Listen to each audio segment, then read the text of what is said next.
Hi, this is Jacqueline with Sound Body Wisdom, and this episode is a continuation on self-kindness.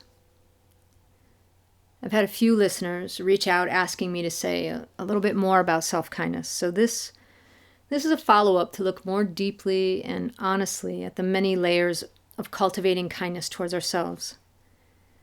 You know, when an article is written or a podcast made about something, such as kindness towards yourself or changing habits or other unique qualities for our human growth, it can sometimes come off as this neat and tidy process, when the truth is, it's complex.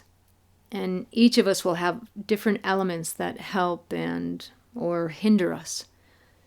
Yes, I am passionate about self-kindness, having the ability to change our internal landscape. I don't doubt it for a moment, but I also know each of us will have a very unique journey in discovering, cultivating, and growing it for ourselves. I can't emphasize enough the need for experimentation, adapting, modifying, and just being curious enough to ask ourselves questions about how kindness lives and breathes within us, and where we allow it to express or not. You know, there won't be right or wrong answers to any of your questions. Just the gathering of information for you to get to know yourself just a little bit more. And then make the choices or try the approaches that work best for you. Overall, kindness is going to mean different things to different people. So a great place to begin is asking yourself what kindness in general, what it means to you. How does it feel and where does it express itself? Have you ever felt kindness? And would you be interested in feeling it, expressing it? These types of questions, they're important because anything I say, it won't have a place to really connect if you aren't just a little bit in touch with your relationship to kindness. So, other suggestions for how to approach and connect to self-kindness might be, you could try tapping into the qualities of forgiveness, or think of when you've witnessed moments of kindness and bring those experiences to yourself now. You could see yourself as a child, or imagine how a friend might be able to show you kindness. You could see how you might offer kindness to a friend, a loved one, or a child. You can also find other words that might be easier for you to connect with it, such as care, compassion, warm-hearted, loving, gentle. You could also imagine a time when a friend might have been struggling and the support, the kindness you gave them. How did you encourage them? I mean, were you unkind and you criticized them, or did you lift their spirits with positive feedback and care? Think about any moment when you were able to offer kind words or actions to somebody else. And then think about when you were struggling with your own certain circumstances. Maybe you made a mistake or experienced difficulty. Were you as kind with yourself as you were with the other person? Or maybe you might have been a little bit tougher on yourself. Or maybe even you leapt more towards the habit of self-criticism, beating yourself up. Or maybe you felt embarrassed or ashamed and you let guilt weigh down on you. In those moments, what happened to kindness? And why would we want to engage and cultivate this type of draining attitude and behavior towards ourselves when it's clearly not the default behavior of kindness that we more easily give to others? You know, even when we fall short, do harm, or make mistakes, we're going to have a natural period at first of feeling, guilty or embarrassed, sad, or angry. But we allow ourselves to cycle through these emotions and not get stuck in them for any extended time. And after that, or even simultaneously, we acknowledge what happened. We make amends where needed. And we offer kindness to ourselves. We do this because shame or guilt or other negative expressions, they can hold us back from growing and learning, and from creating love and joy for ourselves. We move through the frustration or the grief or the shame and into kindness towards ourselves, because this is where the healing happens. This is where change can happen. I believe this when the mistake is unintentional, but I believe it even more so when there's some part of you that may be lashed out. And that part likely felt small or not good enough in some way. So to me, it's counterintuitive to punish that part even more.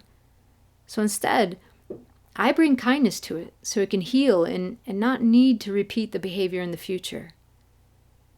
Because kindness nourishes and it gives, whereas blame and self-criticism, they drain and deplete. Kindness nourishes and it gives. All right, what else? You can also try asking yourself, like, what actions or activities feel kind? Like a walk in nature, taking a break for yourself, a warm bath, or maybe a gentle hand to the chest. Kindness towards ourselves, it's often closely linked and associated with self-care choices. And not surprisingly, many people say that they struggle with having a regular practice of self-care. But, do you see where I'm going with this? Feel into what kindness means to you. Like, where is the crossover with self-care or love, gentleness or forgiveness? What situations make it easier or challenging? What's your past relationship to kindness for yourself and others? Find out where kindness is absent or where you get stuck in such negative emotions, and then with the negative emotions, there's no room for kindness. Keep exploring, asking, noticing, learning about your relationship to kindness. Let your curiosity guide you towards the best ways to offer it to yourself, regardless of the situation or the previous habit. All these questions, the curiosity and the noticing, they're a part of your awareness that you're expanding. And remember, your awareness will be your foundation to keep noticing when there's an absence of kindness at any time during your day. And then you can interrupt this old habit and choose to practice a new one, a habit of self-kindness. And these new choices, they're going to become more clear as you learn about your relationship to kindness, because you're going to know more about how to feel it within yourself, what works best for you, and how to activate it towards yourself. I know that some of you might write off self-kindness as a weakness, or you don't see how it can possibly change your life. I would just simply suggest that you try it. What would be the downside? Kindness can work side by side with all your passion, your ambition, and your drive in life. In fact, I would offer that kindness can motivate you even more than that harsh inner critic that maybe you believe is the only thing getting you out of bed in the morning, or the thing that helps you finish a project. Kindness is a force of encouragement and support like no other. It fuels our drive in amazing ways, and it doesn't have any of the side effects or the hangover feeling like the negativity or the harsh criticism or beating ourselves up. Kindness fuels our drive and ambition, but with sort of a clean green technology, so to speak. Kindness nurtures and it nourishes our inner landscape so that we can experience more joy and energy than what's been possible with our more typical inner dynamics that really, they often lack any type of kindness. Again, try it. Try kindness, and if you don't like it, you can let it go. But really, I think it's one of those things that once you start increasing it and getting to know it within yourself, it is a life changer and one that you're going to want to cultivate more and more. Okay, so here are some basic steps that you can take in the moment, out during your day, to help cultivate self-kindness. So wherever you are, your awareness will help you notice the moment, the time when you're struggling with your inner landscape. Maybe it's a thought or a feeling, and you're noticing that you're not feeling any kindness towards yourself. Okay, so notice when this is happening.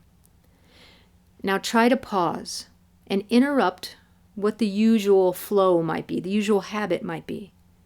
Maybe ignoring it, distracting yourself, going along with it. So try to pause and just interrupt what might be the usual flow. And just take a deep breath, or take a few deep breaths, and with each one, ask your heart, your body, and your mind to soften. So with each breath, let yourself just fully soften. Discover what you need to activate kindness in this moment. You know, it's going to be different for each of us, but you've been doing your exploration. So maybe it's a visualization to remember how kindness feels. Or you imagine a situation where you've experienced kindness. Is it a physical gesture, like placing your hand on your heart? Is it a verbal statement of what quality you're choosing to invoke for this felt sense of kindness to emerge? So discover in this moment where you've interrupted what you need to invite, what choice you need to make. So of course, you're going to need to experiment. Ask yourself questions as you try this. Discover what works best for your unique needs.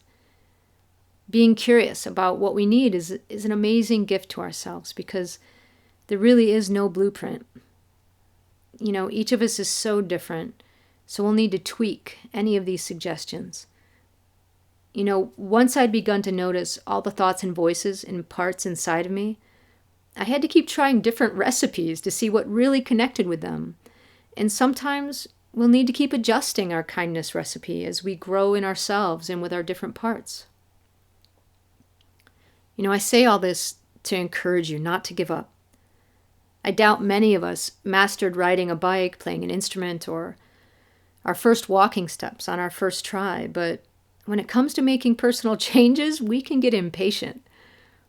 And here is a great time to practice kindness. I mean, imagine a baby learning to walk. Would you keep encouraging that child, or tell them to quit, or that they're not good enough? Yeah. Do you see sort of the rift here? So we need to bring the kindness and the patience to ourselves when we're trying to change these habits.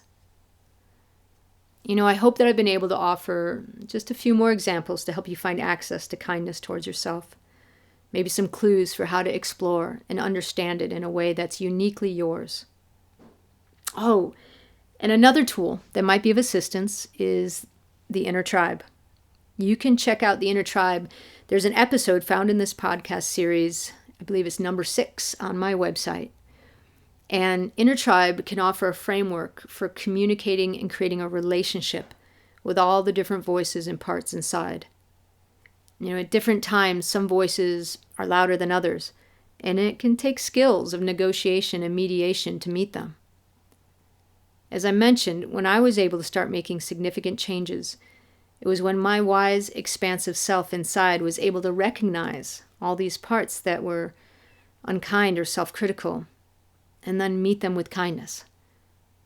You know, another metaphor I like to use is the inner love posse. Yeah, I know. It sounds kind of funny. But I did. I created an inner love posse. And even when I fall short or I do something that maybe hurts someone else through words or through actions, I bring kindness to myself, because now I know that nothing positive comes from beating myself up. And when I fall short, my inner love posse is just ready to come running out, tackle me to the ground with just so much love and helping me see that, yeah, I make mistakes, but there really is no room for not being kind to myself. Of course, I make amends. I own what I did. I make reparations. But I let the inner love posse wrap me up in joy and love and kindness. If I ever caused harm to someone else, it was either by accident and unintentional, or there was some part of me, conscious or unconscious, that was lashing out because it felt small or insignificant in some way. If some part or parts of me feel so bad already that they act out like this, how can it possibly help to kick them down even more? This really is a never-ending cycle that serves nothing but to feel worse and perpetuate more of the same. So we must interrupt this habit. And how incredible that the kindness we generate towards ourselves is a part of how kindness is generated in the world. We are this ripple point. Now remember from the last podcast that we're wired for kindness. We just have to figure out for ourselves what gets in our way and how to activate it. But I know, with practice, each of us can do it. All right, this has been Jacqueline with Sound Body Wisdom. Thanks for listening.